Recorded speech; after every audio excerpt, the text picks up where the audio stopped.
में दे रहे हैं। हमारे ऊपर मत भरोसा कीजिए, आप एग्जिट पोल वालों पे ही आप पूछिए कि जो एग्जिट पोल वाले सीट दे रहे हैं वो लोग चिल्ला रहे हैं, चीख रहे हैं, अनाउंसमेंट कर रहे हैं, कह रहे हैं 19 देंगे 19 देंगे। नड्डा जी कहां से लेंगे, पूछिए उनसे, या मोदी जी से पूछ लीजिए। 8 सीट हिमाचल में दे रहे हैं।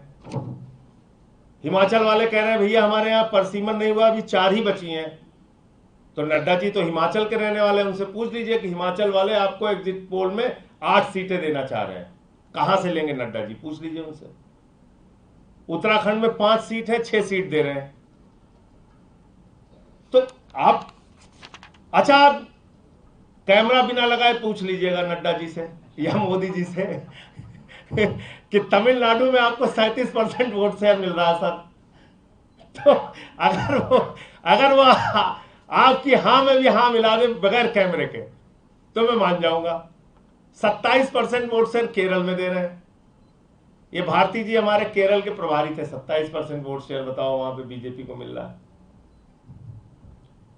तो मतलब अच्छा 33 सीट दे रहे हैं राजस्थान में, वहां 25 सीट है, कुल 25 सीट है, 33 दे रहे हैं। मतलब मैं कह रहा हूं कि मैंने बहुत सारे एग्जिट पोल देखे हैं, बहुत सारे एग्जिट पोल को गलत होते हुए भी देखा है। वेस्ट बंगाल का उदाहरण आपके 10 चैनलों के सामने आपके रखा, लेकिन मैंने कभी आज तक एग्जिट पोल के या चुनावी इतिहास में कभी ऐसा नहीं देखा कि स्टेट में जितनी सीट है उससे ज्यादा सीट दिखा दी जाए, या ऐसे वोट परसेंटेज दिखा दिए जाए जो लोगों को खुद ही अविश्वसनीय लगे। मतलब बीजेपी वाले भाग जाएंगे तमिलनाडु छोड़ के, कहेंगे हमें नहीं सुनना भैया, 37% वोट कहां मिल रहा है, हम कैसे आपको बताएं, उन्हीं से पूछ लीजिए आप। तो इसलिए मैं कह रहा हूं कि ये एग्जिट पोल ने, हो सकता है किसी गुस्से में किया हो एग्जिट पोल वालों ने कि भाई ठीक है हम अपने आप को खुद ही हास्यास्पद बना ले रहे हैं, देश की जनता हमारे ऊपर भरोसा नहीं करेगी, ऐसा एग्जिट पोल हम देंगे, चलो ठीक है तुम दबाव बना रहे हो बनाओ। हो सकता है ये भी एक तरीका होता है, कई बार अपने आप को खुद ही झूठा साबित करने का एक तरीका होता है कि गड़बड़ सड़बड़ नंबर दे दो, लोग भरोसा ही न करें। और एक इंपॉर्टेंट पॉइंट यह है, चुनाव आयोग ने जो कहा प्रेस कॉन्फ्रेंस में आज कि साहब शिकायतें लेके आ जाते हैं और चुनाव आयोग पे सवाल उठाते हैं। देखिए चुनाव आयोग की जवाबदेही जनता के प्रति है। दुनिया के सबसे बड़े लोकतंत्र का आप चुनाव करा रहे हैं, इसका श्रेय चुनाव आयोग को जाता है। और आज तक लोग टीएन शेषन जी को याद करते हैं, उनके चुनाव की निष्पक्षता, चुनाव के दौरान चुनाव आयोग ने जिस निष्पक्ष रूप से काम किया। अब मेरा सवाल यह है कि आप अपने ही नियम को कैसे बदल सकते हैं। ये मैं लाइन पढ़ के सुना दे रहा हूं जिसपे सबसे ज्यादा सवाल कल से उठ रहे हैं। 2009 का ये पत्र है चुनाव आयोग का, और ये पत्र क्या कह रहा है, election commission letter number 470/2009 EPS dated 21 January 2009 address to chief electoral officers of all states and union territories. ये सबको पत्र लिखा गया है 2009 में 21 जनवरी को। और इसका 5वां पॉइंट जो बहुत इंपॉर्टेंट है वो अभी आपको दे दूंगा, इसको पढ़िएगा। इसमें लिखा हुआ है, under no circumstances the results of all rounds of EVM counting should be announced before finalising the postal ballot count. Postal ballot counting को फाइनलाइज करने से के पहले, जब तक ईवीएम की काउंटिंग अंतिम राउंड की खत्म होती है, उसके पहले आपको पोस्टल बैलेट की काउंटिंग को फाइनलाइज करना होगा। यानी ईवीएम के अंतिम राउंड की मतगणना से पहले सारे पोस्टल बैलेट की मतगणना की जानकारी आपको देनी पड़ेगी। ये तो 2009 में खुद इलेक्शन कमीशन ऑफ इंडिया ने पूरे देश के चीफ इलेक्टोरल ऑफिसर्स को चिट्ठी लिखी है, पूरे देश के सभी प्रदेशों के। तो आप अपनी बात से कैसे पीछे हट सकते हैं। अच्छा फिर 4% पोस्टल बैलेट है इस बार, आप उसकी मतगणना कर लीजिए और ईवीएम का अंतिम राउंड जब गिना जाए उसके पहले आप बैलेट पेपर के जो वोट हैं उसको अनाउंस कर दीजिए। अगर आपके मन में कोई गड़बड़ी नहीं है, अगर आप कोई गड़बड़ी नहीं करना चाहते हैं मतगणना में, तो ये तो आपका नियम है ना, हमारा थोड़ी है। 2009 की चिट्ठी है आपकी,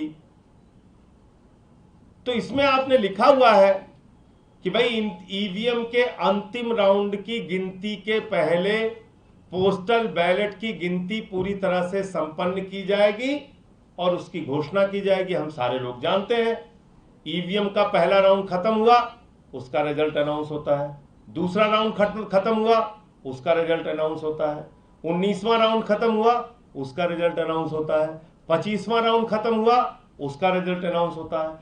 26वां राउंड, 27वां, 28वां जितने जहां पे वोट होंगे उसके ईवीएम की काउंटिंग के पहले आपको बैलेट पेपर की काउंटिंग कंप्लीट करनी है और उसके नतीजे अनाउंस करने हैं।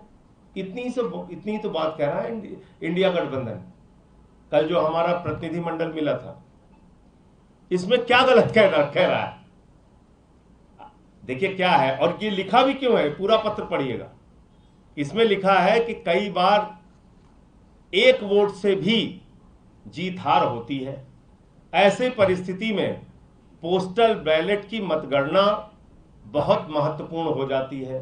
तो उस पोस्टल बैलेट की मतगणना में क्या क्या सावधानी बरतनी है, उसका पूरा इन्होंने एक पत्र लिखकर उसका निर्देश जारी किया है।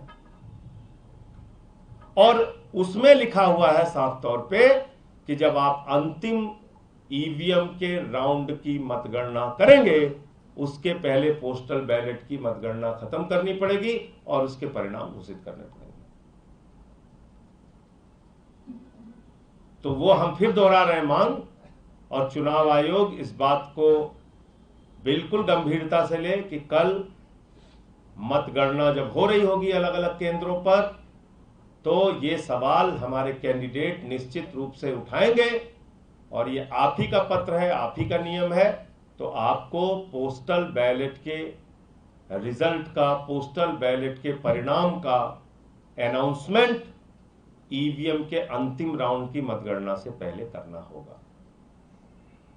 धन्यवाद। संजय जी, सीईसी ने कहीं और भी व्यंग्यात्मक तरीके से जवाब दिए। उन्होंने इस तरफ इशारा किया कि एक झूठ का बलून तैयार कर दिया जाता है, नाम नहीं लिया हालांकि उन्होंने। जिस तरह से अजय माकन ने ट्वीट किया था कि जो काउंटिंग एजेंट है उनको मना किया जा रहा है। एक जगह ये किया गया कि एग्जिट पोल का डेटा है वो डीएम्स के डाटा के ऊपर आधारित है।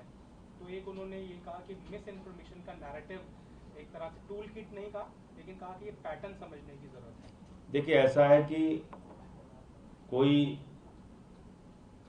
व्यंग रचनाकार नहीं है चुनाव आयोग, और वो कोई कवि सम्मेलन का मंच नहीं है। एक गंभीर संस्था है और उसकी एक गंभीर जिम्मेदारी है, तो उनको कुछ प्रश्नों के जवाब देने चाहिए। और उसका अगर कोई समस्या, देखिए आप पूरे देश का चुनाव संपन्न करा रहे हैं, राजनीतिक पार्टियों के प्रति अपनी आपकी जवाबदेही है। आपको तनख्वाह किस बात की मिलती है? एक निष्पक्ष चुनाव कराने की तनख्वाह आपको मिलती है।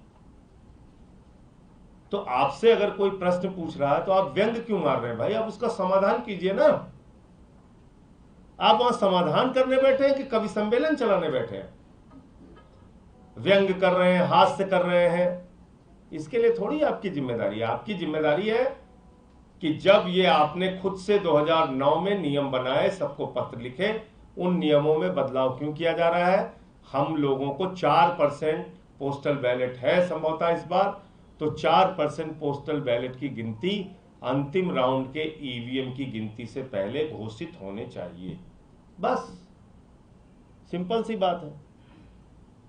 उससे और जो जुड़ी समस्याएं थी उसका समाधान कीजिए। उन्होंने ये भी कहा है कि फेक नैरेटिव जो देश के बाहर से उनको